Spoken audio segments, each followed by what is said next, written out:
You could call my half-life a sorry one. Before we split into streams in high school, I might well have been a born humanities prodigy.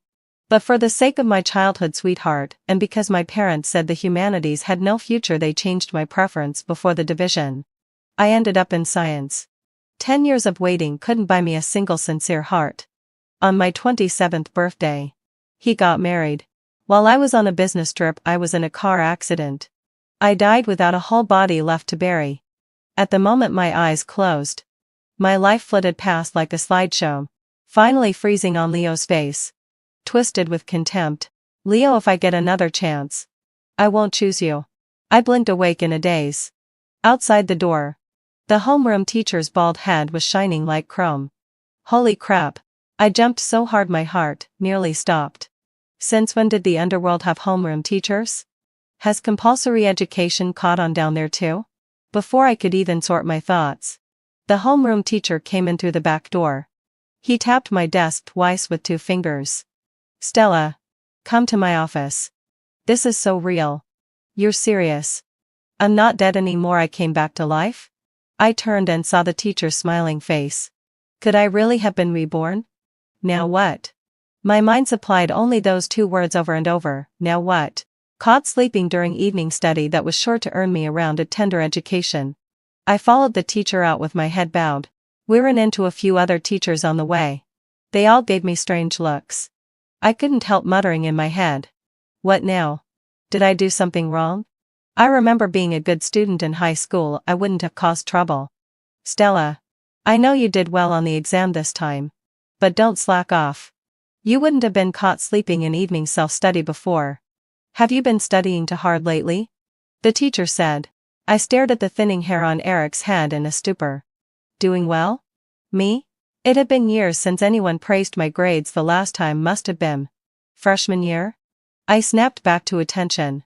So this was the evening after the first monthly test of freshman year? Stella? Eric called me again. I hurriedly put on the obedient child act and accepted the scolding. I'm sorry, teacher. I won't do it again. I was just a little tired tonight. I promise there won't be a next time. With my good girl appearance and my usual behavior, the homeroom teacher didn't press the matter. He moved on quickly. By the way, on the string choice form we gave out last time, you picked science, right? I suddenly remembered, after the first monthly test the school had handed out the arts or science preference form. I'd gone with my parents' wishes and chosen science. Though inwardly I'd rebelled, my humanities scores had been top of the grade. Almost perfect in every subject. But at the time I lacked the courage to resist. Stella, I discussed your results with the other teachers. Your science subjects, especially maths and physics, are failing. If you really want to do science, you'll have to work much harder. Teacher, hadn't the doubt a say. Could I choose humanities? I asked Derek abruptly. He seemed taken aback. Why do you suddenly want to switch back to arts? I looked at my results and realized I prefer the humanities. And they're my strength. I hedged. All right. Think it over. Studying arts might narrow your job prospects somewhat. But if you're excellent at it, that won't matter. Think carefully, don't flip-flop. He gave me the sort of cautious, teacher-lie warning. Okay, teacher. I kept my head down and slowly returned to class. In my last life, before the streaming decision, my physics had been terrible. The homeroom teacher had advised me to pick humanities so I wouldn't hold everyone back. I almost chose arts, but at the last moment I listened to my parents. And for Leo's sake, I chose science. Physics dragged me down. My other scores didn't stand out, and I sank into the indistinguishable crowd, struggling to survive in a harsh job market. Back at my desk, staring at the score sheet from the first monthly exam, I fell into thought. Chinese, 137. Math, 101. English, 145. Politics, 96. History, 90. Geography, 88. Physics, 30. Chemistry, 73. Biology, 7. I vaguely remembered that after the test, because of my pitiful physics score, the physics teacher had walked me around the campus a bit, telling me not to be discouraged. That first exams were rough and I'd improve with time. But maybe I really didn't have the talent. No matter how many problems I worked. When it came to the exam I still couldn't do it. I sighed. A voice beside me said. Sighing over such good scores? Startled. I turned. My desk mate Chloe rolled her eyes. Don't scare me like that. Did the homeroom teacher call you up again? What else? Caught sleeping during study hall. I replied. Oh. The last period of evening self-study passed in teasing and noise. And before I knew it the next day had arrived. Early in the morning I was half asleep, reciting texts. After pushing through the 50-minute extra long morning reading. Just as I was about to nod off. Someone came to pick a fight. Big sister. You must be Leo's childhood friend. Right? I'm Leo's girlfriend, my name is Vanessa. The girl in front of me cooed. Boy syrupy. I sized her up. She looked like a freshman, too long hair. Pretty enough. Though her foundation was a little too pale and her lipstick too bright. Her makeup was obvious. I wondered how she'd slipped past the attendance officer's inspection. I forced a placating smile. Classmate. Is there something you need from me? I heard you and Leo grew up together. I wanted to meet you and get to know the people around him. After all, I'm also Leo's girlfriend now. Vanessa twisted and preened. I bet back a laugh. Some people really fear others won't know they're dating. Thanks for the announcement. I almost said out loud. Look, I'll state this clearly, Leo and I aren't close. At most we were neighbors for over 10 years, calling us childhood sweethearts is a stretch. And you don't need to tell me you're dating him. That's between you two. I explained. Are you angry? Sister? I didn't mean to bother you. Whatever I'd said hit a nerve. The girl's eyes red and she was on the verge of crying. Just then Leo showed up and opened his mouth with words that made me want to punch him. Stella. Will you ever stop? You bullied Vanessa again. Didn't you? He looked furious. As if I'd committed an unforgivable crime. If I was still 16 maybe, I would have swallowed and taken the humiliation. But I was 27 and not willing to take that. Leo. What do you mean by again? How many times have I bullied her? Don't act like I didn't ever. If I did bully her, it was because she came looking for me first. I really can't believe this. There are still people who treat you like a treasure. Your little girlfriend even came over to tell me that you two are in a relationship. What is this about? Is it a declaration of ownership or a provocation? Does she really think that I have something going on with you? Leo's face darkened. And I, on the other hand, felt an unprecedented sense of satisfaction. In my past life, I was too meek and passive for too long. And that was why they thought I was so easy to bully. I ignored the dark expression on Leo's face and turned to look at Vanessa. And as for you, Vanessa, your makeup could be toned down a bit. After all, if the head teacher saw you, I wonder if you could still handle being the class beauty without it? As I finished speaking, the bell for class rang. And I turned to head back to the classroom. The first lesson was English. Our English teacher liked to randomly call on people for oral presentations before class started. In my past life, I was introverted. So even though my English was good, I rarely participated in such activities. As a result, the teacher rarely called on me. As usual, she asked, "Is there anyone who would like to volunteer for today's presentation?" I glanced around, and my classmates all lowered their heads in silence. Then, let out a low sigh. A haughty voice rang out. "Teacher. Stella signed up with me after class, saying she wanted to do the presentation today." I frowned and turned to look. It was Zhang Shuyu, the class monitor for English. We had never gotten along. Not just because I always outperformed her in English, but also because she always thought I stole her spot in the English competition. "Stella, please come on." The teacher smiled at me. Reluctantly, I stood up. "Hello, everyone. Today, I'd like to share with you a novel I've recently read." I showed off my speaking skills. Honed through years of professional experience in my previous life. "Okay, very good," the teacher said with a smile. I sat down inferiorly, heading jauntily, and turned to see my desk mate gazing at me with admiration. I couldn't help but smile. Indeed, girls are the cutest. Men are just fleeting distractions, well, except for some green tea types. I secretly pulled a preserved plum candy from my pocket and handed it to my desk mate. Her eyes sparkled. And her smile was hard to conceal. I glanced over at Zhang Shuyu and caught her venomous glare.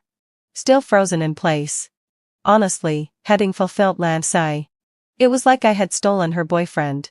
Rolling my eyes, I ignored her. When class ended, the teacher gestured for me to come to her office. In her office, she explained that the school was holding an English speech competition in 2 weeks. And since she had noticed my good speaking skills, she wanted to ask if I was interested in participating. I stared at the registration form in my hand. A little dazed. If I had stayed quiet and timid like in my past life, would the teacher have even noticed my speaking ability? Would I even have had this opportunity? Just like in my past life, I never even knew about this competition. Okay, having fulfilled Lan session. Teacher, I'll participate. I heard myself say. Indeed. Some things still have to be fought for. If you're gold, you'll shine. But only if you have the courage to break free from the earth's embrace. If you win the gamble, you'll shine brightly. But if you lose, you'll end up like the sand in the Janchar ever buried in dust, hidden under the earth.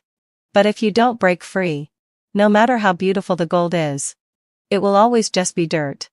The 2 weeks passed quickly, and I had memorized my speech flawlessly. The teacher also helped me correct several errors and gave me tips on presentation. On the day of the competition, I stood in the crowded auditorium, took a deep breath, and drew my number 1 not early, not late.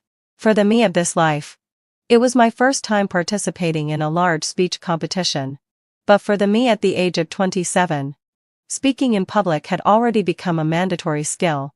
Standing on stage, I looked at the audience below, smiled slightly, and began my presentation. 1 minute, 2 minutes. And then, time was up. I played steadily. And when it was over, I sighed in relief. Afterward, I returned to class to study. Now that I had decided to pursue the humanities, I focused more on accumulating knowledge. The first-year high school courses weren't too difficult for me. And sometimes, I would borrow history books and English magazines from the school library. The next morning, as soon as I entered the classroom, I heard my desk mate's excited voice. Stella, have you seen the school's confession wall? Oh my God. Your video from the speech competition was posted. You looked so amazing. Speech competition? I was a little confused. The video from yesterday's speech competition? The school posted it. So many people are commenting on you on the confession wall. Look. I looked at the video on the screen. The girl in the video wore a simple white shirt and jeans. Her face bare of makeup, exuding youthful energy. What amazed people the most was her fluid English and the confidence she radiated in every movement. There was a unique charm to her. So, is this how others see me? I scrolled through the comments. Oh my God. This girl is so pretty. Why has no one noticed her before? Upstairs. She must be the first place winner from class 1. The genius who scored 137 in Chinese. People in her class say she's usually pretty quiet and doesn't talk much. Quiet? She's still quiet. Then I must be completely mute. English so good. So pretty. And first place. I'm dead. Reading these comments, I blushed. This was the first time I had become the focus of public discussion. It actually felt pretty good. Maybe it's also because in this life, I've been taking better care of my skin and eating cleaner. My acne is gone. And my skin is even a little fairer. Could it be I'm more attractive than before? I thought uncertainly. Soon, let out a low sigh. It was time for the subject selection for the second semester of my first year. Class, please pay attention. Mr. Eric, our homeroom teacher, pushed up his glasses. You can leave once you submit your subject choice form to the podium. I stared at the form labeled subject selection for humanities and science, and without hesitation, wrote down politics. History, having fulfilled my obsession. Geography. My desk mate, Chloe, saw what I wrote and stared in surprise. Stella, you're choosing humanities? Yes. I nodded. But if Auntie finds out you chose the humanities, She might just eat you alive. She gasped. I mimicked my mother's signature. But as soon as I heard those words, the pen faltered in my hand. My mother's sharp voice rang in my mind uncontrollably. What future is there in the humanities? I've worked so hard to raise you. And if it weren't for you, I'd have divorced your father long ago. You must listen to me. I gripped the pen tightly. Let her do what she wants. A stir at the back door of the classroom caught my attention. And Leo walked in with his hand in his pocket. Some light framed his tall figure. And the boy I had adored for over a decade in my past life was now walking toward me. Stella, he said, looking down at me. His voice as nonchalant as always. What subject did you choose? In my past life, I'd changed my mind because of that question. But now, I met his gaze squarely. Humanities. Humanities? Leo furrowed his brow, as though he'd just heard a joke. Stop kidding around. Of course. You should choose science. Why? I asked, calmly. Because. He faltered. Then waved dismissively. Science offers more opportunities. Besides, we're all choosing science. Why would you choose the humanities alone? Minuan is right. A sweet voice chimed in. Vanessa had appeared beside Leo, linking her arm through his. Science students are amazing. Humanities? It's just memorizing books. Some people might be so bad at science that they want to go to the humanities class to coast through, right? A few quiet chuckles echoed through the classroom. In my previous life, such ridicule had shattered my self-esteem. But now, Vanessa, I said slowly, rising from my seat. My voice was clear and firm. Do you know that the cutoff score for the humanities at Kirby University last year was 30 points higher than that for science? Did you know that the top provincial humanities student last year was fought over by 5 of the best universities? The classroom went silent at once. Everyone stared at me in shock. The usually obedient Stella was actually arguing back. Vanessa's face paled. WH. What do you mean? My meaning is simple. Don't use your ignorance to judge my choices. Leo grabbed my wrist. Stella. What's gotten into you? I shook his hand off. Leo, come Leo. It's been 10 years. From elementary school to high school, I've always followed behind you. When you said go east, I didn't dare to go west. But have you ever once really considered my feelings? His expression froze. I continued. In first year of junior high, I wanted to enter a writing competition. And you said it was a waste of time. In third year of junior high, I wanted to join a humanities prep class. And you said science had more future. I was like your shadow, always revolving around you. But now, I want to be myself. I looked at him. And besides, no matter how many opportunities science may offer, in the end, there's only one path to follow. What's more frightening is that some people have blocked every single road. I handed in my form, knowing another storm was coming. How many times had I been subjected to hysterical rants, unreasonable tantrums, and decisions about my life made in the name of for my own good? I was used to it. I tightened my backpack strap and walked slowly toward the school gate. I saw my mother standing there, dressed in the familiar black suit, her whole demeanor as dark and heavy as the sky before a storm. Mom, I called. Did you turn in the string choice form? She asked flatly. Yes. I took a step back. I chose the humanities. Her expression froze as though someone had pressed the pause button. What did you say? I raised my eyes to meet hers. I said, I chose the humanities. Humanities? Her voice suddenly rose. What can you do with a humanities degree? Are you trying to kill me? Don't you see your Aunt Wang's daughter? She studied computer science. And now she's making 20,000 a month right after graduation. But this is my life. I looked into her eyes. I should have the right to make decisions for myself. She stared at my defiant face, seemingly stunned. With a flick of her hand, she muttered, "Suit yourself," and turned to walk away. At home, she flipped through my backpack. Turning it inside out, she pulled out 100 Years of Solitude from the hidden compartment and said coldly, "Stella, no more phone. And these random books all confiscated. You want to study the humanities? If you don't get into a good university, I'll deal with you then. From that day on, my mother began to strictly monitor me. She checked my backpack every day. And even the time I spent using my phone to search for questions was closely scrutinized. I was mentally and physically drained. The turning point came during a monthly exam. This was the third monthly exam after the string division. The school had a habit of weekly and monthly exams. So we had at least 5 exams every month. Without the drag of physics, my grade stabilized at the top of my class. And I was ranked in the top 3 in the grade, but math still often held me back. Sometimes when I couldn't solve a math problem, I'd take to writing. I had a special notebook where I recorded some ideas, or wrote short essays. It also contained a few practice novels. After the monthly exam, there was always a lot of homework to submit, and inevitably some chaos followed. As usual, the Chinese teacher asked us to hand in our excerpt books. I placed mine on the desk and went to collect history assignments. When I returned, I noticed my excerpt book was still sitting on the desk. I thought the class monitor had missed it. So I took the homework to the office myself. During evening study, I was feeling dizzy from math problems and thought I'd write something to relax. But then I realized my notebook was gone. I searched left and right but couldn't find it. So I asked my desk mate, "Chloe, do you have my black notebook?" "Black notebook?"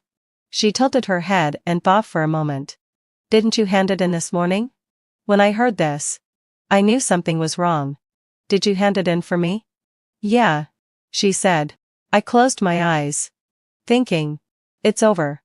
As soon as the bell rang, I rushed to the Chinese teacher's office, silently praying that the teacher hadn't seen my notebook yet.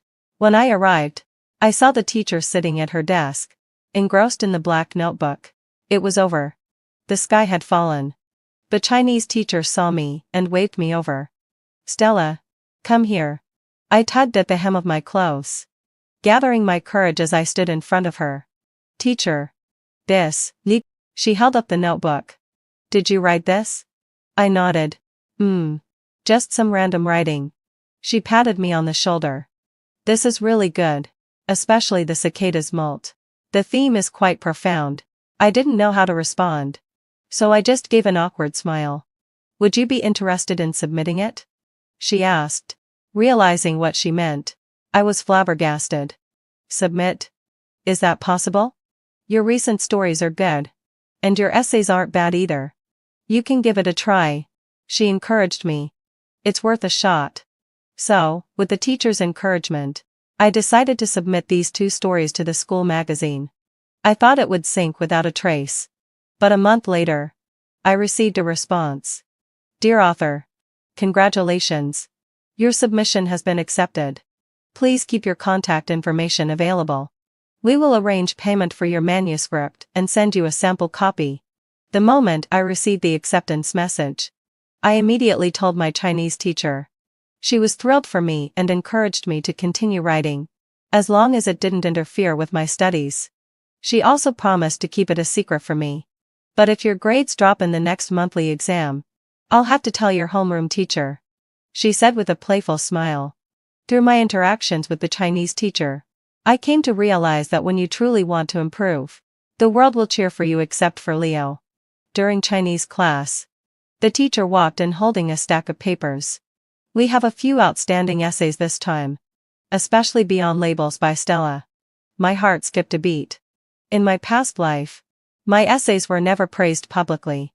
This essay is thoughtful, beautifully written, and, most importantly, it's deeply sincere. Sophia pushed up her glasses. "With Stella's permission, I'd like to read a passage." As Sophia's voice echoed through the classroom, reading my words aloud, a strange feeling surged within me. In my past life, my work in the corporate world was often butchered by clients. But now, my original writing was being read aloud and appreciated with such reverence. When we stop measuring ourselves by others' standards, only then can we discover the true contours of our hearts. As Sophia finished reading the last sentence, the classroom erupted in applause. My new desk mate, Chloe, had in so still right session, nudged me hard. "Stella,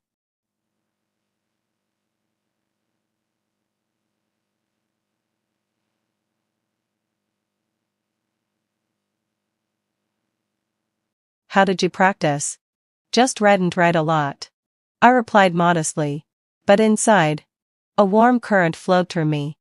It felt so good to be professionally recognized. After class, several usually quiet classmates gathered around, asking me about writing techniques. I patiently answered their questions, when I suddenly noticed a familiar figure by the back door of the classroom. Leo stood there, his face dark. When the crowd dispersed, he walked over. You're quite popular now. Do you need something? I closed my notebook. You haven't come to see me for the past 2 weeks. He lowered his voice. Just to fit in with these bookworms? I took a deep breath. I've been busy preparing for the speech competition. Plus.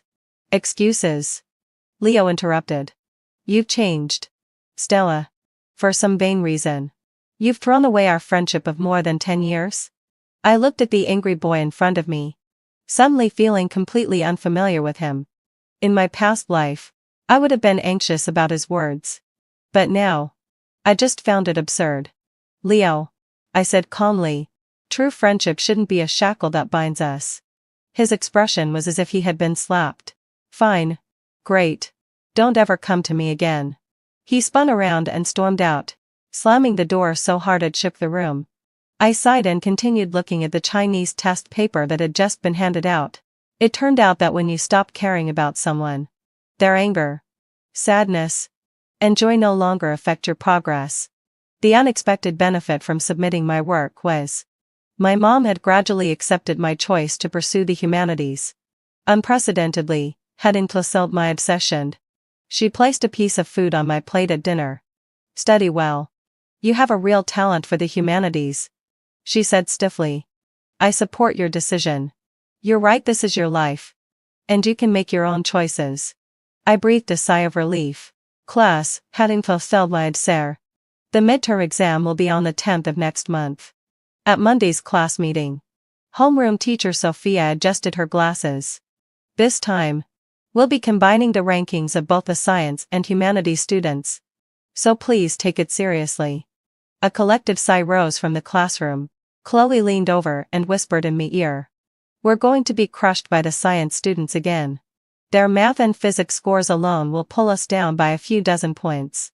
I stared at my desk, remembering how, in my past life, the science class would always mock the humanities class after every major exam. And I had once been one of the mockers. Now, with the roles reversed, I understood how unfair this system was. Quiet. Sophia tapped the podium. I know you're feeling stressed. But the humanities have their own advantages. For example, her gaze swept the classroom, landing on me. For example, Stella's English score in the last monthly exam was 3rd in the grade. The entire class turned to look at me. And my ears turned red. I lowered my head and pretended to organize my notes. I proposed that we form study groups.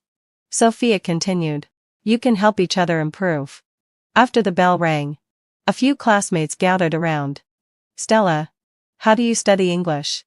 Can you share your methods? The questions came one after another. Well, I hesitated. I think reading original books helps the most. But we can't even remember the vocabulary from the textbook. How can we read original books? A boy groaned. I bit my lip and suddenly remembered the book club in my past life. How about we start a reading group? We can begin with something simple, like reading a chapter each week and discussing new words and sentences. That's a great idea. Chloe immediately responded. How about starting with The Little Prince? It's short, and the vocabulary isn't too hard. And so, the first English reading club of Class 3 in the humanities was hastily formed. At first, only 5 people signed up. We agreed to meet for an hour after school every Wednesday. The first session was a disaster. In just 3 pages of content, we looked up over 20 words. And the progress was slower than a snail's pace. At the end, a girl sighed. I feel like I'll never finish this book in my lifetime. On the way home, I racked my brain, thinking about how to improve. How did the book club organizers in my past life do it? That's right, divide the work. Before the second session, I made thorough preparations, dividing the chapters in advance, assigning pre-reading tasks, and even gathering background information on the author. This time, our efficiency increased significantly, and everyone began to discuss the story's deeper meaning. Did you guys notice? A usually quiet girl suddenly spoke up. The rose might represent vanity and love. The discussion grew increasingly animated, and the originally planned 1-hour activity stretched to 2. By the end, no one wanted to leave. We agreed to read a few more chapters for the next meeting. For the third session, there were several new faces in the classroom. It turned out that other students had heard our book club was really interesting and wanted to give it a try. Sophia just happened to pass by and asked if she could listen in. A month later, our book club had grown to 15 people, and we had to move to an empty laboratory to accommodate everyone. We had finished The Little Prince and were now reading Flipped. What surprised me even more was that the average English score in our class had increased by 6 points. And Sophia specifically praised the self-organized learning group at the class meeting. On Wednesday afternoon, while I was busy preparing materials for the book club, Chloe burst into the classroom. "Stella, guess what I overheard at the boys' bathroom door?" "The boys' bathroom? Why were you there?" I asked without looking up. "That's not the point." Chloe lowered her voice. "Leo and his gang were badmouthing you," he said. She hesitated suddenly. I put down my pen. "What did he say?" "He said, Stella's showing off now, but when the midterm exam hits and the math gets tough, she'll definitely show her true colors. And she'll come begging me for tutoring then." Chloe mimicked Leo's arrogant tone. It pissed me off. I froze for a moment, then let out a light laugh. The old me would have been heartbroken to hear that. Now, it just seemed ridiculous. Leo still thought my decision to switch to humanities was a spur of the moment, rebellious act doomed to fail. "Don't mind him." I patted Chloe on the shoulder. "We need to focus on preparing for today's discussion." But deep down, Leo's words still stung. The mixed humanities and science ranking in the midterms was indeed a challenge, especially in mathematics, where science students generally had the advantage. I silently made up my mind I had to do well and show everyone the strength of a humanities student. Over the next 2 weeks, I entered a frenzied state of preparation. I woke up at 5 every day to study politics and history for an hour. During breaks, I worked on English listening. I practiced math problems during lunch. And at night, I organized my knowledge for the integrated social studies until midnight. I also focused on reinforcing the key math problems that I remembered from my previous life. The night before the midterm exam, I tossed and turned, unable to sleep. My mind was filled with imaginations of, what if I fail? How will Leo mock me? At 2 in the morning, I got up and wrote in my diary. It's not about proving anything. It's just about not letting myself down. The exam lasted 3 days. The hardest subject, math, had me stumped on a few big questions. And after the exam, my palms were sweating. But for Chinese and English, I felt confident, especially with the essay. I had skillfully integrated the materials I had prepared. When the last bell rang, signaling the end of the final exam, I let out a long sigh. No matter the outcome, at least I had given it my all. That week, as we waited for the results, our book club carried on as usual. We started reading 1984, and the discussions were even livelier than before. Sophia occasionally joined in and shared his thoughts. After one session, he kept me behind. "Stella, you've really boosted the class's learning atmosphere." "That's rare. I just organized it," I said, feeling shy. "No, it's more than just organizing," Sophia said, looking at me seriously. "You've shown everyone the possibilities of learning." "That's precious." On Friday morning, the results were posted. Chloe and I squeezed into the crowd of students and searched for our names. It's a habit for humanities students to search from the back because we usually don't show up in the front. "Oh my God. Stella," Chloe suddenly screamed. "Here you are." She pointed to the top 30 area. And my name was there. In bold 20th place. Stella. Humanities Class 3. What shocked me even more was my English score, 4th in the grade. "This can't be," I murmured. In my past life, my best ranking was around 80th in the grade. "Look." Chloe excitedly pointed to another list. Our class has 3 people in the top 10 for English. The book club members have all improved. I checked my individual scores: Chinese 139, Math 110, English 145, Integrated Social Studies 264. Though math was still my weak point, I had exceeded expectations in every other subject. On our way back to the classroom, we ran into a group of science students.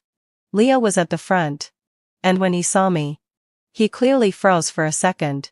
One of the boys next to him nudged him. "Isn't that your little follower? I heard she's ranked second in the grade this time." Leo's expression darkened instantly. The humanities exam was easy. I was about to ignore them and walk past, but as I brushed by, I heard Leo mutter, "Don't get too cocky. You won't have such luck next time." That made me smile. "Yeah. Next time I'll do even better." Leo clearly didn't expect me to respond, and he was momentarily at a loss for words. His friends made some teasing noises. And Leo, flushed with anger, shouted, "We'll see about that." At the class meeting after the midterms, Sophia was all smiles. This time, our class's average score ranked 4th in the grade, up 3 places from last time. I'd especially like to praise Stella, who ranked 20th overall and 4th in English. The whole class erupted in applause, and I was so embarrassed that I wished I could hide under the desk. But a small voice in my heart said, "See? You can do it." After school, I overheard a conversation between Sophia and Arthur, the science class teacher. At the office door, I didn't expect Stella to do so well in humanities. Arthur's voice was full of surprise. Her science grades were pretty average in first year. Lucky she chose humanities. Some students are like specific flowers. Sophia responded. They need the right soil to bloom. I quietly walked away, feeling warmth in my heart. Yes, I finally found the soil where I can grow. Later, while organizing my backpack, a piece of paper fell out of my English book. It was a neatly written note from Claire. "The city-level English debate competition is starting. I recommended you. If you're interested, come talk to me on Monday." I carefully tucked the note into my diary and wrote beneath today's date. Turns out hard work really does pay off. It's not about making anyone regret anything. It's about becoming a better version of myself.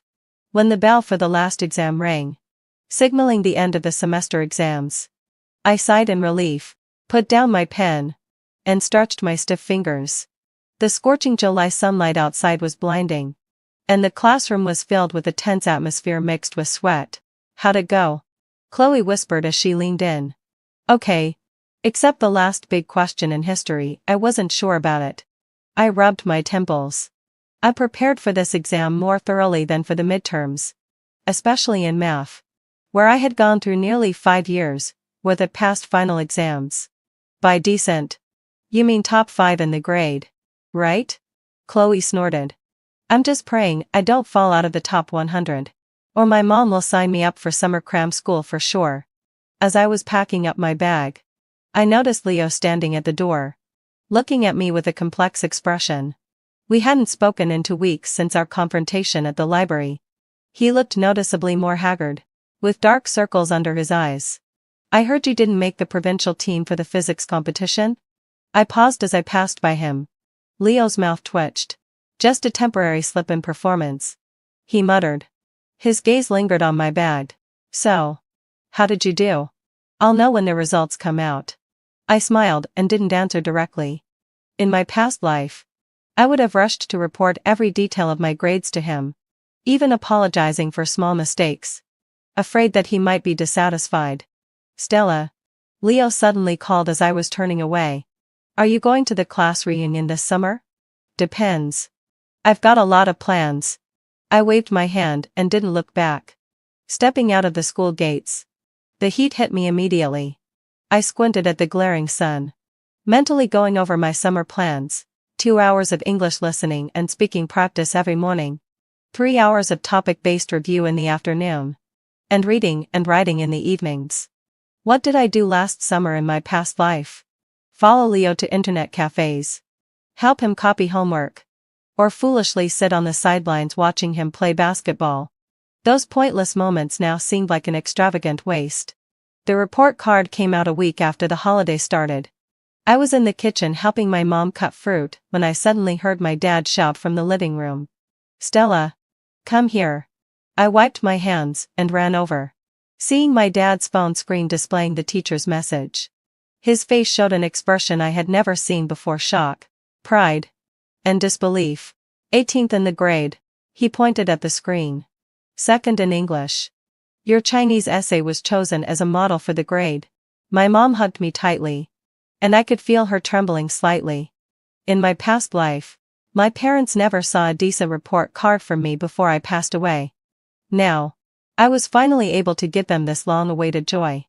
Sophia even wrote a comment. My dad put on his glasses and read aloud. Stella has demonstrated exceptional talent in the humanities and a diligent spirit, with the potential to attend top-tier universities.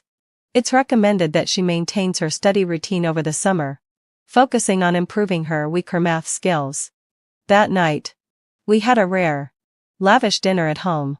My dad even opened a bottle of wine he had been saving for years and poured me half a glass.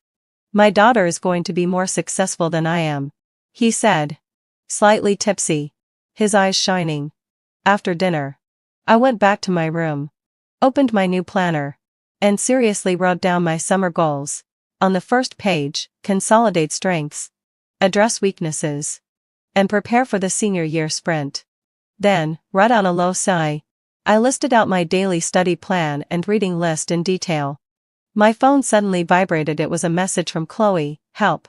I failed math. My mom signed me up for a devil's cram school, and I have to go to class all summer. There was a string of crying emojis after.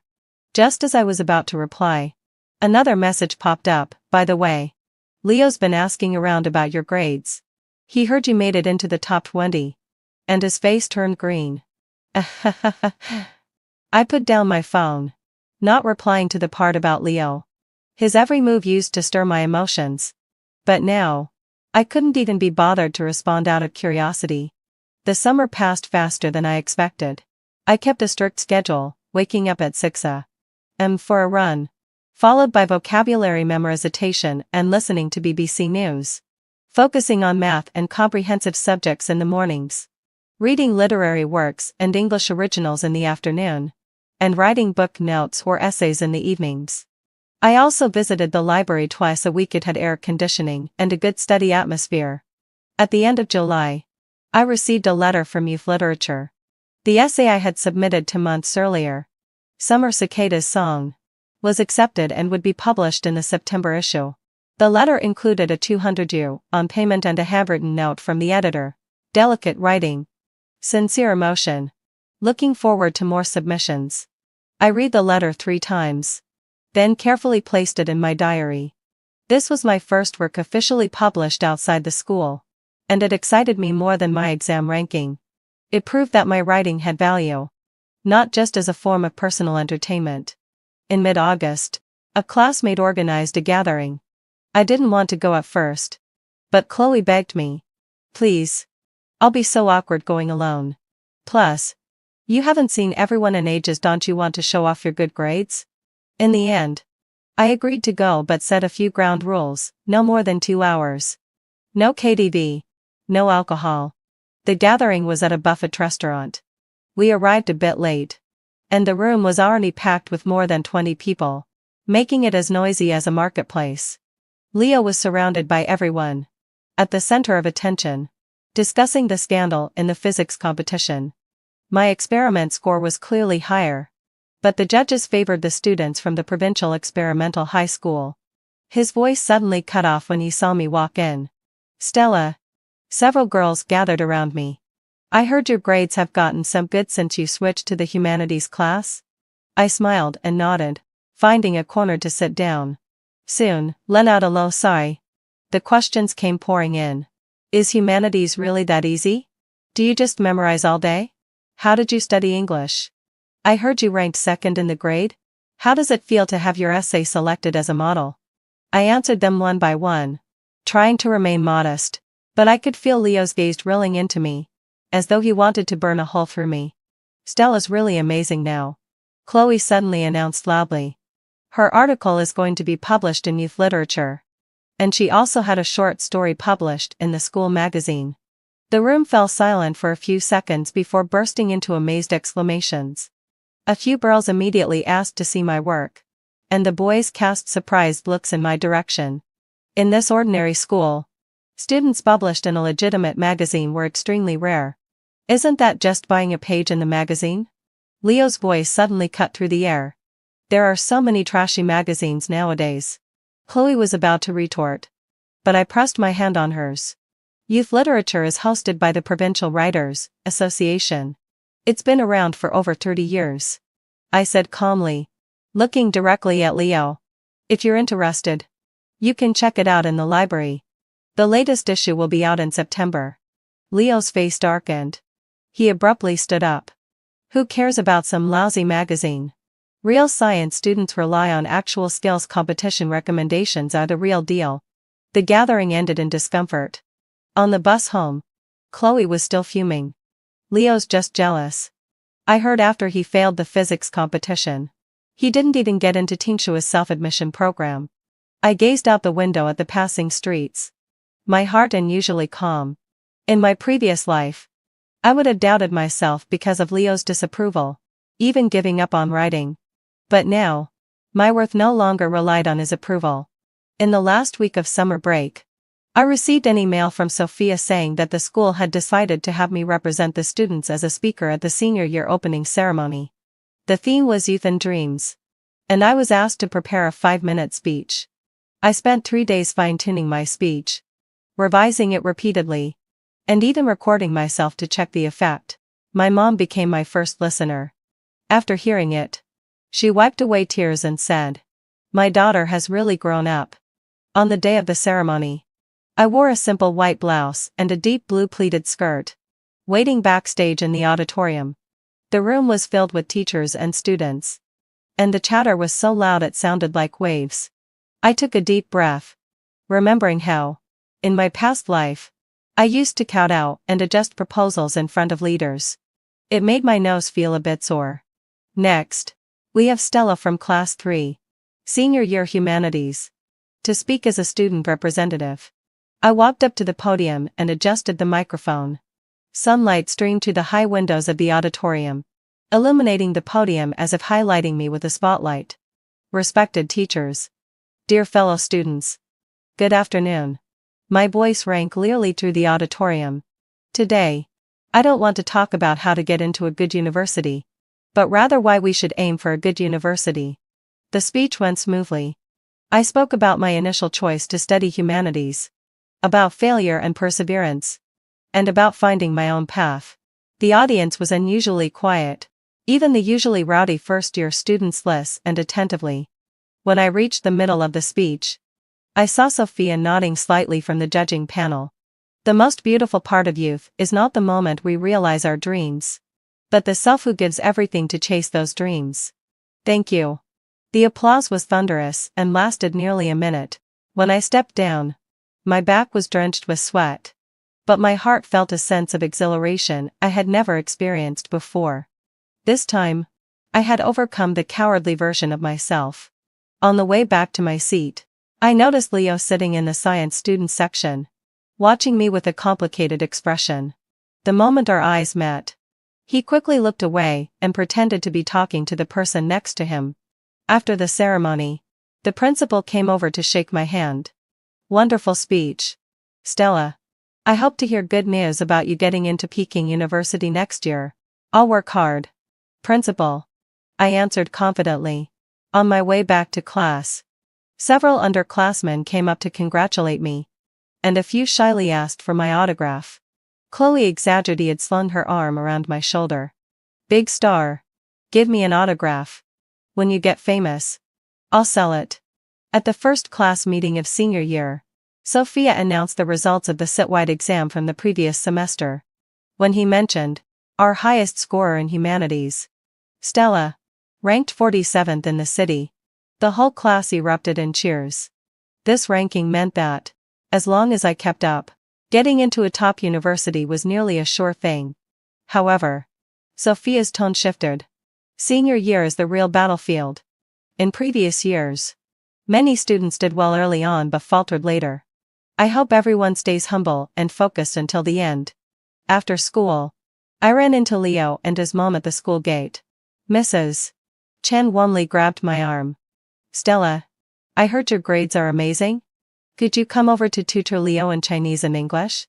He's struggling with those subjects. Leo stood beside her, his face a dark shade of anger. In my past life, I would have done anything to get Leo to tutor me. But now, the roles had reversed. Perhaps the old me would have been overjoyed at this invitation. But now, I just found it absurd. Sorry, Auntie, having fulfilled land session. Senior year is too busy.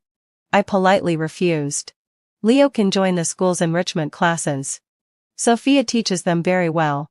On the way home, the autumn breeze brought the sweet fragrance of osmanthus flowers.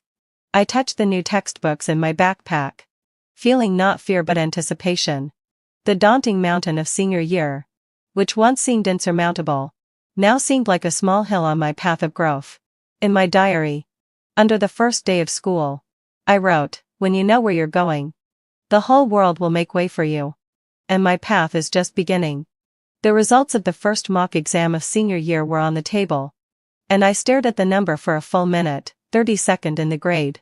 I had dropped 14 places from the end of last semester. This time, the questions were particularly difficult.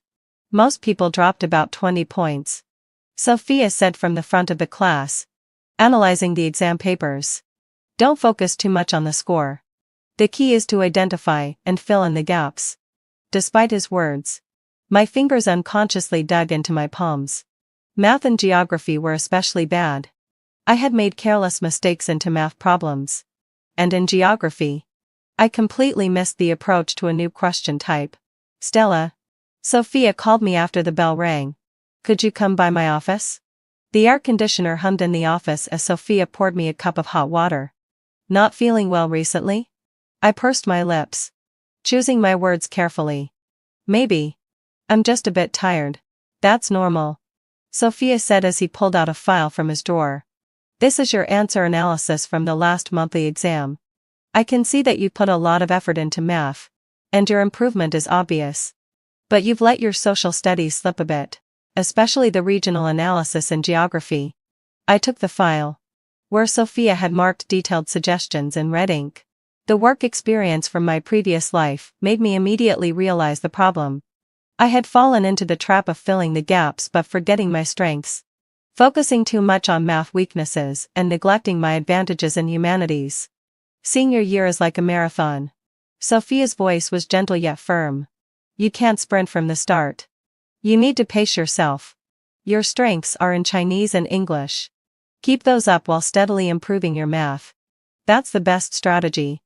As I left the office, I took a deep breath.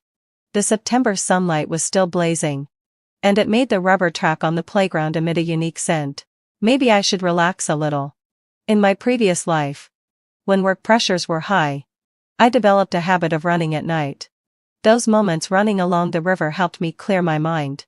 Why not start now? That evening, after dinner, I announced a new schedule, running for half an hour every morning at 6. No more late nights after evening study. And ensuring 7 hours of sleep. "Are you sure?" my mom asked with concern. "Senior year is so busy. Sharpening the axe doesn't delay the cutting of wood." To my surprise, my dad supported me. It's a good thing Stella has her own ideas. The next morning, when the first rays of sunlight broke through the clouds, I had already jogged for 20 minutes around the neighborhood. Sweat dripped down my forehead, my heart raced, but my mind was unusually clear. After the run, a shower, and starting my studies, I could already feel the increase in efficiency.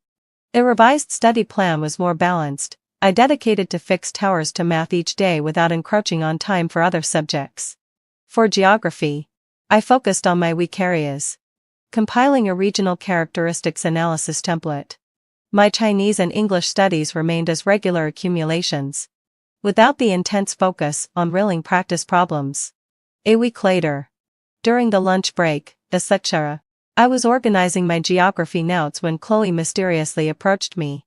Guess what I just overheard in the teacher's office? I continued marking the key points in my notes without looking up. Leo's mom came to see Arthur. Chloe lowered her voice. She said Leo's been feeling down lately. And his grades have been all over the place. I paused, my pen freezing in my hand. And then, let out a low sigh. Guess what? She actually said it's because of you. I stared at her. What's that got to do with me? She said Leo's always been used to having you as his follower. Admiring him. And now that you're suddenly doing better than him. He's feeling imbalanced. Chloe rolled her eyes. And, the worst part? She said. Girls who study the humanities can't keep it up in the long run. I bit my lip. I was too familiar with Leo's mother's mindset. In my past life, she always believed that girls should study easier subjects. Ones that would be useful for becoming good wives and mothers. What did Arthur say? I couldn't help but ask. Arthur said. Chloe suddenly sat up straighter. Mimicking Arthur's serious tone. Stella has performed exceptionally well in the humanities. And there's absolutely no issue with her long-term potential. In fact, she's currently a strong contender for Peking University. I burst into laughter, imagining Arthur's stern face. I never thought our science class teacher would stand up for me like that. There's more. Chloe continued excitedly. Leo's mom ran into your mom when she was picking up your little brother. And she said, girls shouldn't be too ambitious. But your mom snapped back. My daughter is going to be a writer one day. How can she not strive for more? My heart warmed instantly. My mother had never publicly defended me like that in my past life. She would often tell me to just settle down. That afternoon during P.E. class, I stayed in the classroom reading a book, taking a leave for my period. The door suddenly opened, and Leo walked in. His face clouded with frustration. He seemed surprised to see me. You didn't go to P.E. He stood in the doorway, hesitating whether to come in. I'm on leave. I closed my book. What's up? Leo glanced around the room, making sure no one else was there before slowly walking over and sitting in the row in front of me. Did my mom cause trouble for your mom yesterday? I raised an eyebrow, surprised that he was bringing this up. It wasn't trouble. We just have different views. She can be too traditional sometimes. Leo said, his voice awkward for the first time. I've already told her that my issues have nothing to do with you. The sunlight streamed through the window, casting a warm glow on his face. That's when I noticed the dark circles under his eyes were worse than they had been during the summer. And he seemed to radiate a tense energy. Are you okay? I asked, almost instinctively. What could be wrong? Leo snapped, quickly reverting to his defensive tone. It's just one mock exam. But you don't think that just because you've made it into the top 30 a few times, you're something special. The real test is the college entrance exam. I shook my head, not engaging further. In my past life, his attitude would have hurt me deeply. But now, I only found it pathetic. He couldn't even express concern without cloaking it in an attack. Leo stood up, about to leave, but then suddenly turned back. That article you published. Can I take a look at it? The request was so unexpected that I paused for a few seconds before retrieving the youth literature issue from my bag. It's this one Summer Cicada song. He took the magazine and quickly flipped to the folded corner, scanning the page for a few moments. His expression unreadable. I didn't expect you could really write. There's more you wouldn't expect, I said calmly, taking back the magazine. After Leo left, the classroom returned to its usual silence. I gazed out the window at the students running on the track, my thoughts drifting. There was a time when just a simple word of praise from Leo would have brightened my entire day. But now, his opinions had become as insignificant as feathers. At the beginning of October, I received an unexpected email. The editor from the City Youth Daily contacted me, saying they had seen my article in youth literature and invited me to submit an article for their new Youth Chronicle column. The feeling of having my work published in a formal newspaper was surreal. The essay Autumn Notes was printed on the bottom right corner of the literary section. Not very long, but it was accompanied by a delicate illustration. Even more surprising, a week later, I received a reader's letter from a retired Chinese teacher, whose neat handwriting was filled with praise and suggestions for the piece. I carefully placed the letter in my diary, along with the 600 yuan payment slip, my first earnings from writing across to lifetimes. As more of my work was published, my Chinese teacher suggested I compile a collection for future university admissions. So every weekend, I added one more task to my schedule, reviewing and revising my essays and compiling them into a book. Have you decided on a title? My Chinese teacher flipped through my first draft. Conversations between 17 and 30. I said. It's about reflections on growth. My teacher nodded thoughtfully. It has depth. But for the admissions materials, you need to emphasize academic potential. I suggest adding to more literary critiques. In the third mock exam in November, my rank rose back into the top 10. Math finally broke the 120-point barrier, and geography was once again in the excellent category. What pleased me even more was Chinese. My essay scored 58 points. With the comment deep in thought, skillful in writing. You're in a good state, Claire said, looking over the test papers. Keep this pace, but don't pressure yourself too much. The pressure was certainly there, and it felt more like a driving force now, unlike the blind anxiety of my past life. During my morning runs, I would organize the day's study plan in my mind. After evening study sessions, I spent the 15-minute walk thinking of new article ideas. One morning in December, I ran into Leo and his mother at the school gate. When Leo's mother saw me, she looked a little embarrassed but nodded politely. Stella, I heard your writing is very good. Not bad. I've published a few articles, I replied politely. Leo only scored 105 in Chinese this time. Mrs. Chen nudged her son. Do you have any study methods you could share? Leo stood beside them, his face dark with anger.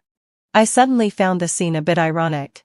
The roles had reversed, yet the mindset was completely different. It's just about reading and writing more. I glanced at my watch. Sorry. I need to go turn in my homework. After walking a short distance, I heard Mrs. Chen's reproachful voice. Look at her. The rest of her words were lost in the wind.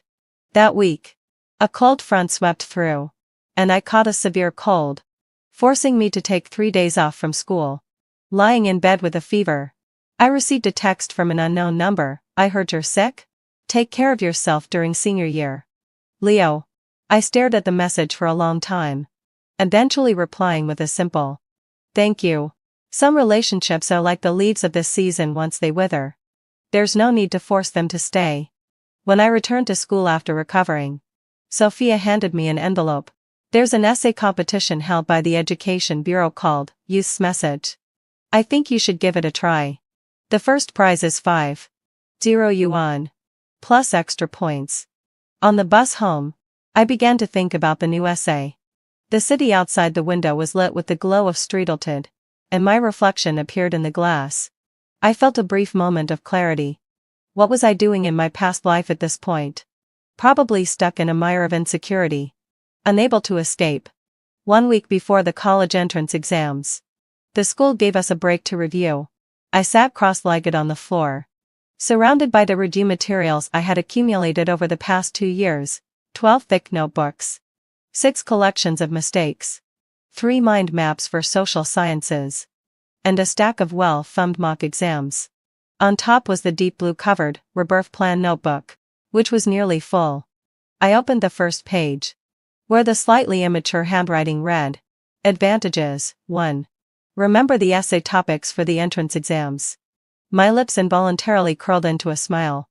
At that time, I thought the greatest advantage of my rebirth was that small, pitiful bit of foresight. Little did I know, the real change came from the solid effort over the past 2 years. My phone vibrated, and it was a message from Chloe. Help. I haven't memorized all the political essays yet. What do you think will be tested this year? I smiled and replied, Focus on cultural innovation and ecological civilization. This was based on my memories from my past life and current political trends. But I didn't dare to be too certain. What if the butterfly effect had changed something? I put down my phone and continued organizing my essay materials. Over the past 2 years, I had written dozens of articles and practice essays, categorized into social observations, personal growth, cultural reflections. Each category had several well-practiced passages I could mix and match. Mom knocked on my door and came in with a plate of sliced fruit. "Don't overdo it. Take care of your eyes." I'll be done soon." I took the fruit from her and gestured to the material spread on the floor. "Mom. Look. These are all the essays I've written over the past 2 years." Mom crouched down and gently touched the notebooks, her eyes suddenly reddening. My daughter has really grown up. I knew what she was thinking. In my past life, around this time, I was still panicking over the last few difficult questions in the science exam, crying every day with no hope in sight. "Mom. No matter how the exam goes, I've done my best." I held her hand. "You'll do great." Mom wiped her eyes. "By the way, this is a letter that arrived today." The envelope had the logo of Youth Literature. When I opened it, I found an invitation to sign a contract. They wanted to offer me a regular column, 1 essay per month. The night before the exam, I went to bed at 10 o'clock. There was no tossing and turning like I had imagined. I was asleep almost as soon as my head hit the pillow. When I woke up in the morning, it was raining outside. Just as Chloe had predicted. I did a few quick stretches. Had the perfect breakfast. My mom prepared 1 fried dough stick and 2 eggs and then double-checked my exam admission ticket and stationery. Nervous? On the way to the exam, my dad, unusually, struck up a conversation. A little, but mostly excited. I looked out the car window at the rain. It feels like a performance I prepared for a long time is finally about to begin. The first exam, Chinese. When the papers were handed out, I immediately flipped to the last page to check the essay topic on tradition and innovation. Although it wasn't the same as the topic I remember from my past life, it was precisely the kind of subject I often explored in my columns. With confidence, I picked up my pen and wrote the title, Upholding Tradition, Creating the New of the Times. When I walked out of the exam room, the rain had stopped, and the sunlight pierced through the clouds, casting mottled shadows on the ground. Chloe was waiting for me at the meeting point, looking dejected. The essay completely went off topic. I wrote about technological innovation. Don't think about it anymore. Let's prepare for the next subject. I patted her on the shoulder. Next up was math. My weak subject. But I played it safe, making sure to secure points on the questions I could answer. For the last 2 big questions, I wrote out some steps as best as I could. Social sciences and English went smoothly, especially the English essay, where I used a few advanced sentence structures I had prepared, hoping they would leave a good impression on the grader. When the bell rang for the last exam, some people cheered, others cried. I packed up my stationery calmly and walked out of the exam room. The school gates were packed with waiting parents. As soon as my mom saw me, she rushed over and hugged me tightly. "How did it go?" I gave a short answer. "I did fine." I didn't want to discuss the details too much. The college entrance exam was just the beginning, not the end. The days of waiting for the results were easier than I had imagined. I began organizing my room, packing up the tutoring books I didn't need to donate to the younger students. I happened to find an old diary from my first year of high school, and those words from when I was constantly insecure over Leo's words now seemed like they belonged to a completely different life. At midnight on June 25th, the score-checking system opened. Our whole family gathered around the computer. When I entered my admission ticket number and clicked to check, my hands actually began to shake. The page refreshed, every score was marked with a star. I was a blocked student. Peking University is a certainty. My dad excitedly slapped the table, waking up my younger brother. Mom covered her mouth and started crying. I stared at the screen, unable to speak. This score far exceeded my past life's results, and was even higher than what I had anticipated. The next day, when I returned to school to fill out my college preferences, I became the center of attention. Sophia, beaming with pride, introduced me to every teacher. "This is Stella from our class. She's the only blocked student in the humanities." Claire excitedly hugged me. "I knew you could do it." Even the usually serious Arthur nodded at me. It's not easy to get such a high score in the humanities. Without hesitation, I wrote Peking University, Chinese department, in the first choice box. As I submitted the form, Sophia looked at me with pride. You're one of the most successful students I've ever taught. On campus, I ran into Leo. He stood alone in front of the honor board, staring at the list of high scorers. My name was prominently displayed, while his was somewhere beyond the 50th place. Congratulations. His voice was dry. Looks like the humanities really suit you. How did you do? I asked. 602. He said with a bitter smile. Looks like I can only go to the provincial university now. My mom's furious, she thinks I've embarrassed her. I didn't know how to respond.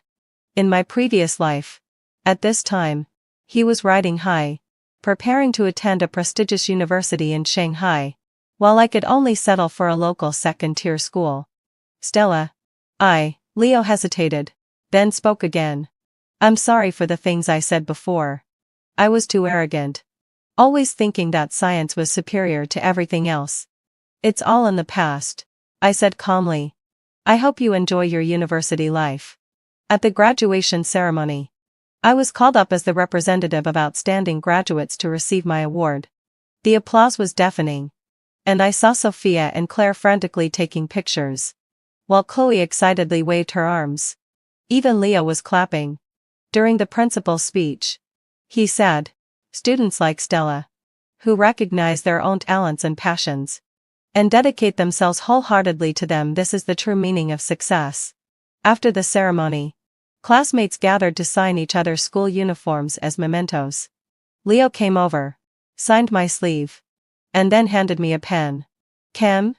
You sign mine too? I wrote on the back of his uniform. May you find your own path, Stella.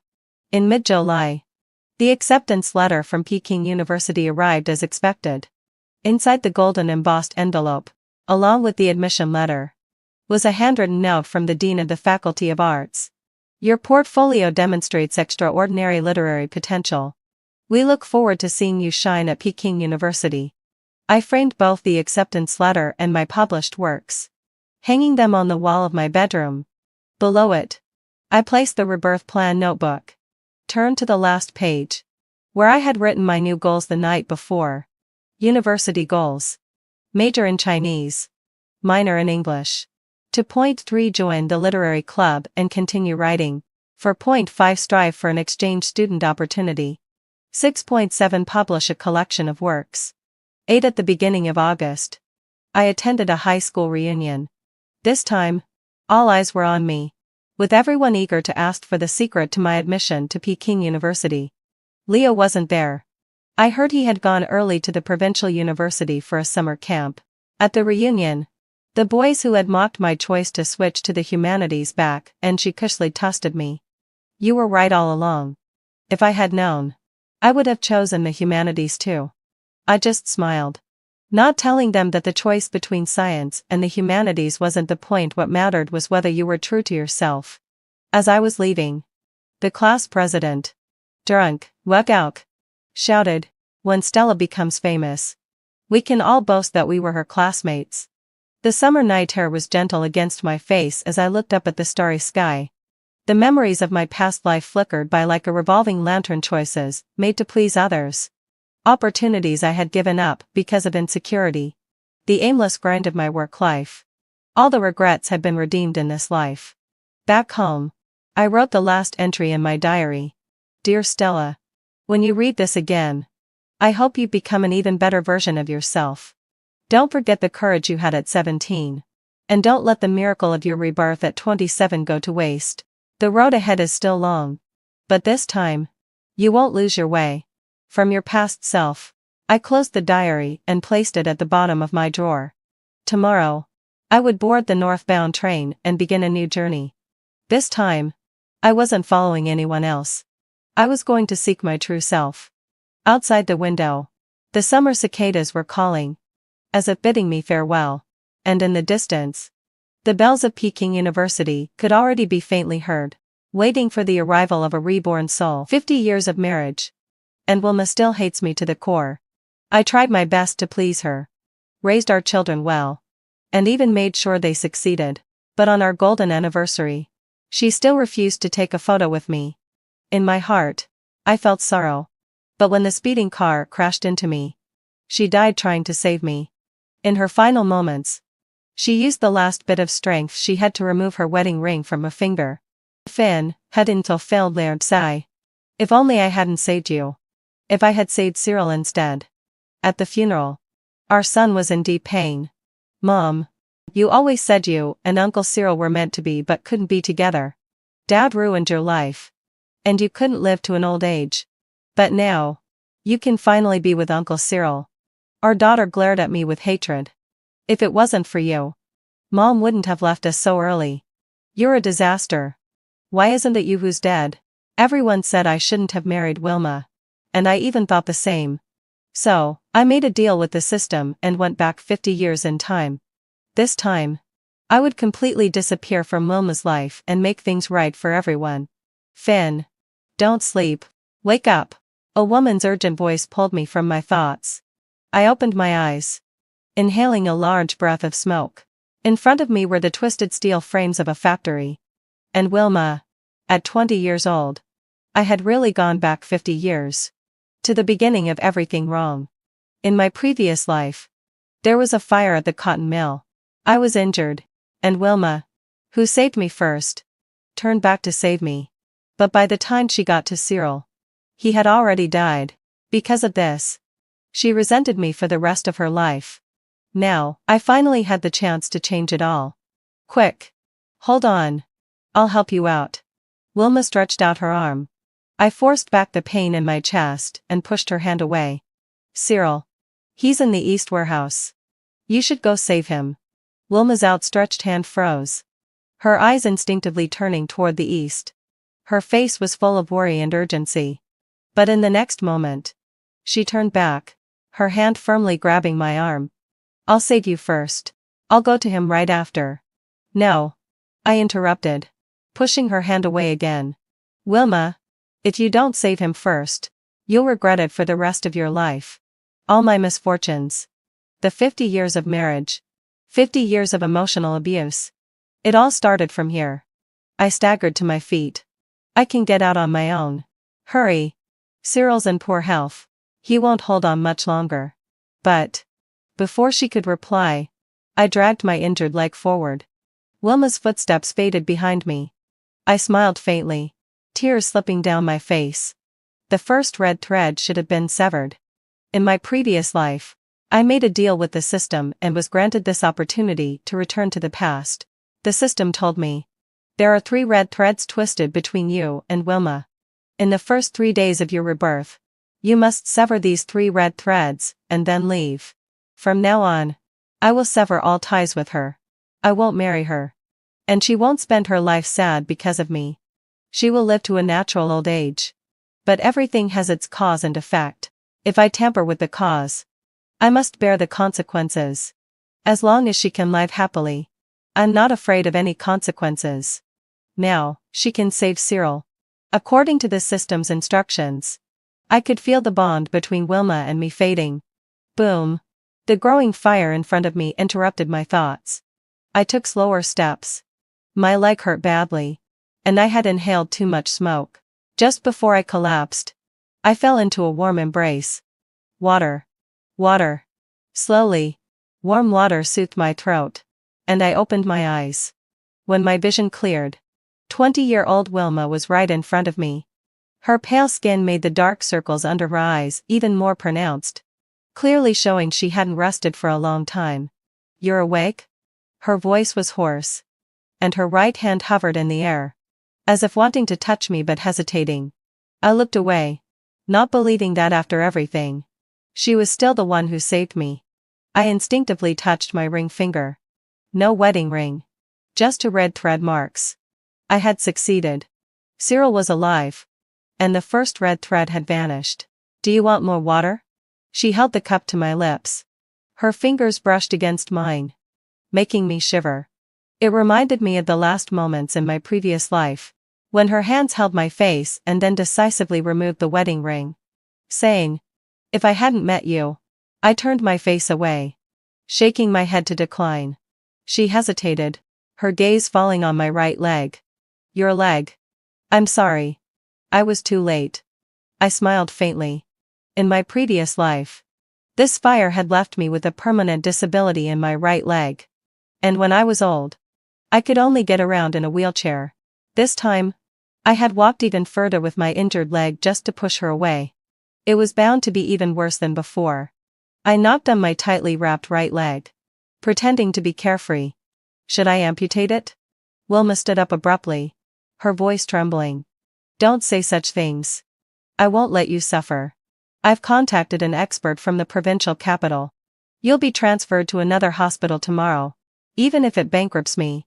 I looked at her, frantic with worry for me, and smiled bitterly. How could I not love a Wilma like this? I had known her for decades. She had always been like this, saying she hated me, but being softer than anyone in her heart. She clearly didn't love me. Yet she spent all her savings to treat my leg. The doctor said I couldn't go upstairs because of my leg injury. So no matter the weather, she would always come to pick me up from work. She held my hand as we walked through the streets and alleys. In an era when elevators were not common, she would help me up the stairs to our home day and night. So frail, yet she shouldered my weight steadily. Wilma was everything good, except she didn't love me.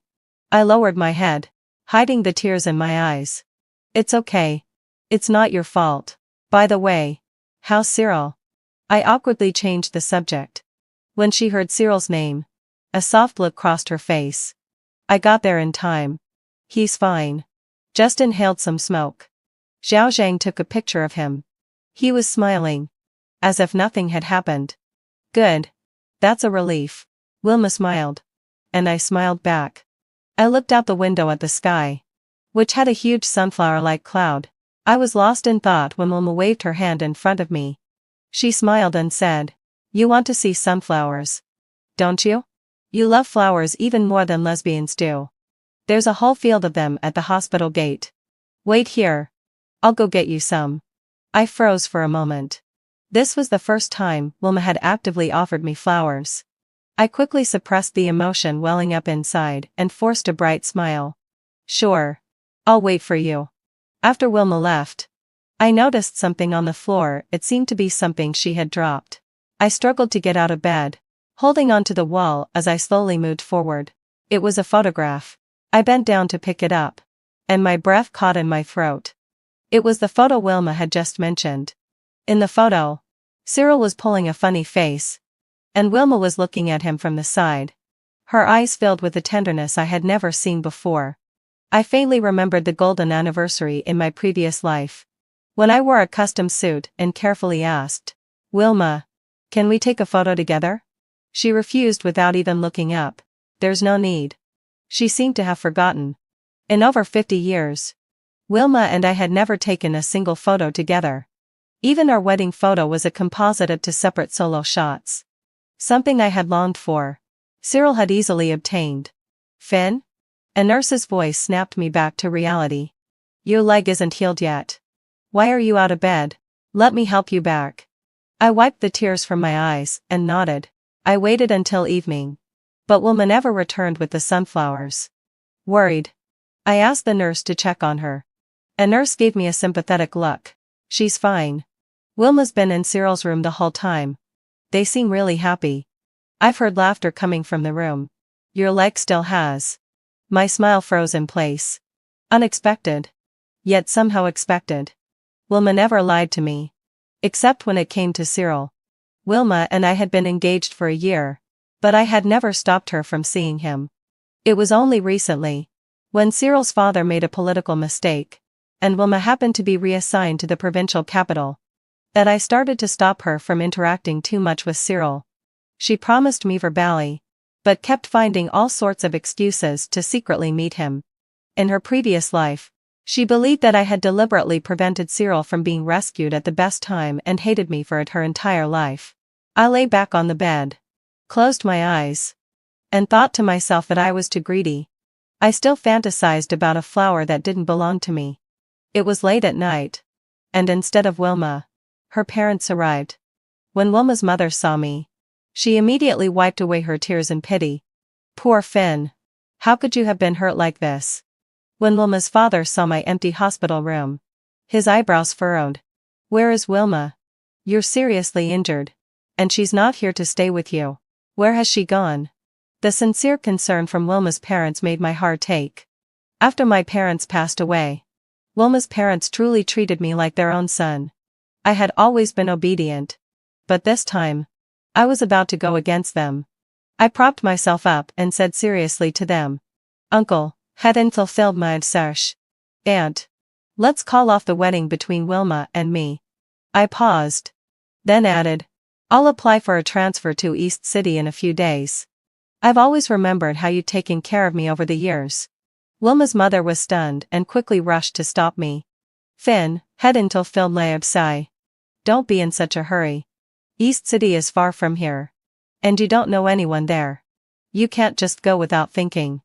Is it because that rascal Wilma chose to save someone from the Song family over you? And that's why you're upset? Don't worry. I'll have a good talk with her. Finn, hadn't fulfilled my sigh. Wilma must still care about you. As soon as she heard you were injured, she had us contact the provincial hospital. Wilma just didn't think things through. Please don't leave out of anger. In her past life, when Cyril passed away, Wilma was devastated, and they said the same things to comfort me. In the end, I lived 50 years in a soulless marriage. And everyone regretted it. I grasped Wilma's mother's hand and gently spoke. Aunt, Wilma doesn't have feelings for me. Forcing something that doesn't work out won't make it sweet. I don't want to marry her like this. If I married her now, I can already imagine how bad our marriage would be. She would spend her life thinking of her true love, and I don't want to see her live unhappily. I had to stop, holding back the pain that surged inside me. Wilma's mother sighed. Finn, whatever will sigh. Once you're married, Wilma will see how good you are. I wiped away the tears at the corner of my eye and shook my head with a smile. Uncle. Aunt. Love isn't something that can be cultivated by just time. I don't want to force her. Let's call it off. Wilma's parents looked at each other for a long time, then sighed deeply. Wilma's mother wiped her tears. In the end, our Wilma family just doesn't have the fortune to keep such a good son like you. Wilma's father patted my shoulder. When you're in East City, if you face any difficulties, remember to contact us. Your aunt and I will always be your family. Tears instantly welled up in my eyes as I embraced Wilma's parents. Thank you, Uncle and Aunt. I spent the whole night awake. The next morning, I sat outside the operating room, the lights still on. After an hour, the operating room door opened. I looked up and met Wilma's shocked gaze. Finn? Wilma's face was as pale as paper as she sat in a wheelchair. What? How did you? Her gaze fell on my leg and quickly moved away. Your leg isn't healed. You shouldn't be walking around. I smiled, turning the wheelchair closer to her. I came to see you. She turned her face away. How did you know? A nurse pushed her toward the hospital room, and I silently followed behind. Once in the room, she suddenly grabbed my wrist. Finn, haven't fulfilled why and sigh. It's not that I don't want the child. It's just, I understand. I gently interrupted her. You did the right thing. Wilma froze. She probably thought I would act like I did in the past, getting hysterical and begging her to keep the child. In my past life, I had done just that. When Cyril died, Wilma was heartbroken and fainted. When she woke up and found out she was pregnant with my child, she insisted on terminating it. I knelt down and begged her. I dreamed of having my own child, even asking Wilma's parents to intercede. Later, Wilma agreed to keep the child. Yesterday, when I woke up and saw her holding her belly, I knew she had already known about the child's existence. But without Wilma's parents, how could Wilma want to keep our child? I had already guessed that she would come to have this surgery. But when I went to the nurse station yesterday to check, I found out it would be today. She couldn't wait today, and was about to give up on me and her child. It was probably for the best. It's ever the second tie, and a forced bond would ultimately become a noose strangling both of us. You. She opened her mouth. Why aren't you angry? I reached out to wipe her tears. Because this is your choice. Wilma. My only wish is for you to be happy. Wilma gripped my hand tightly. Don't worry. We will have another child. I slowly pulled my hand away. It's okay. Wilma. Don't worry about me. You just had surgery. So rest well. I'll go get you some porridge. I turned around, but my tears fell uncontrollably. The strength with which she held my hand. I had felt it in my past life too. Back then, Wilma had just given birth. And there were 2 children by her side. Wilma also held my hand tightly. Tears streaming down her face. Finn, when out o sai. We have children now. I'm so happy. We're a happy family of 4. I nodded vigorously. At that time, I naively thought Wilma had feelings for me. But the happy family of 4 she spoke of was shattered by her own hands a month later. She moved into the guest room. And we became a couple living in separate rooms for 50 years. This is what's right. I muttered to the empty hallway. They were just an accident. These 2 children shouldn't have come into this world. But suddenly, my heart contracted sharply. And the pain bent me over. I bit my lips hard. But the tears came pouring out. I was the one who killed them. I first called the cotton mill manager to request a transfer order. As a martyr's orphan, the manager agreed without hesitation. I was told to report in a few days. I bought some millet porridge and was just about to reach the door of the hospital room when I realized Wilma wasn't there. Suddenly, I heard a voice from behind. Finn. I turned around. And Wilma slapped me across the face. Smack. Wilma used all her strength. And my right cheek immediately swelled. At the fire. You made me save Cyril first. You didn't say a word when I aborted the child. I thought you had changed for the better. But I didn't expect you to wait for me here.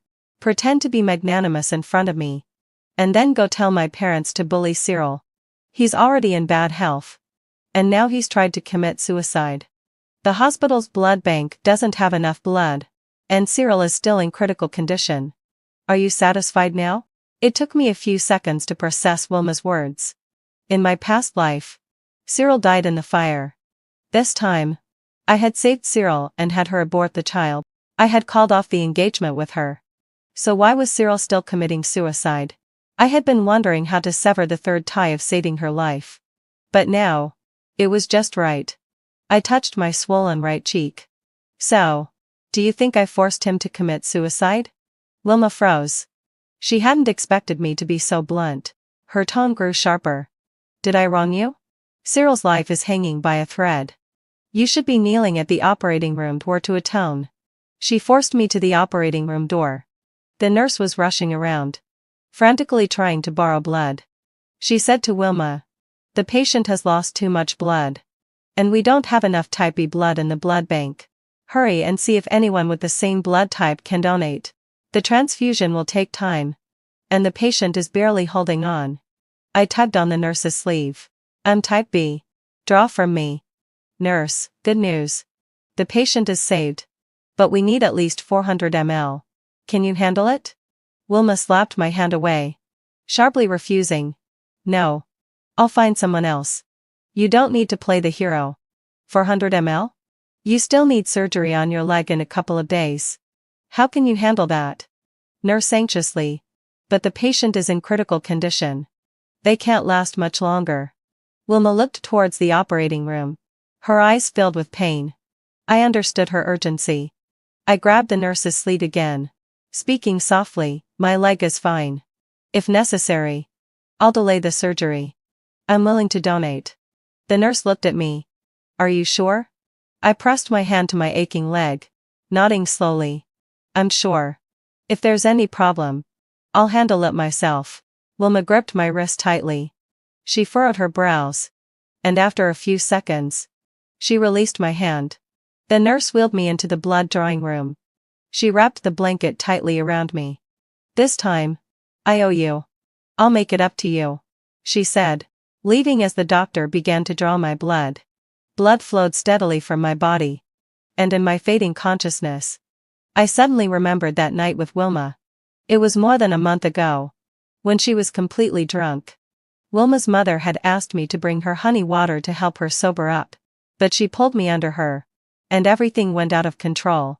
Since our engagement, Wilma and I had only held hands once. She kissed my lips urgently and kissed my neck. The smell of alcohol was overwhelming. And it seemed to intoxicate me too. She had carelessly said Cyril, but then changed it to Finn. It was chaotic and disorienting. Yet to me, it felt like the most beautiful night. The next morning, she told me we would get married. And she really kept her word, spending 50 years with me as my wife. Until her last moment. But I knew that night was stolen from me. Now, I had to set everything back on track and sever all ties with her. Blood continued to fill the bed. And my leg grew more painful. I could no longer bear it and passed out. In my last moment of consciousness, I remembered how she had resolutely said goodbye to me in my past life, never wanting to see me again. Tears fell uncontrollably as I whispered, Wilma, in this life, I won't cling to you anymore. When I woke up again, I was back in my original hospital room. It felt like I had been asleep for a long time. It was now the third afternoon. I had to leave. I called the nurse and borrowed a phone. After a brief phone call, Wilma entered with a thermal box in her hands. Inside, there was a thick, red date porridge that was clearly homemade. I took a spoonful and tasted it. Did you make this? Wilma turned her head away, but her tone softened. I put in a lot of red dates. The doctor said it's very good for replenishing blood. Cyril is out of danger now. Thank you. I ate a large spoonful of the porridge and looked at Wilma. Wilma, if it were someone else who fell into the water a year ago, you would have saved them, right? She froze for a moment. Then nodded. Yes, having fulfilled my obsession.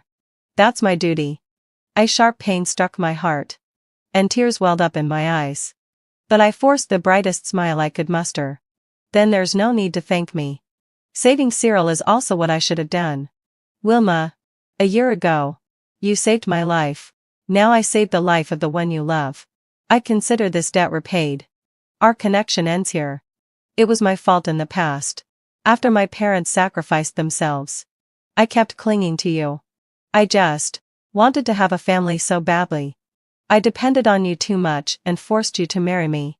You must have suffered, right? From now on, I won't do that anymore. I'll change.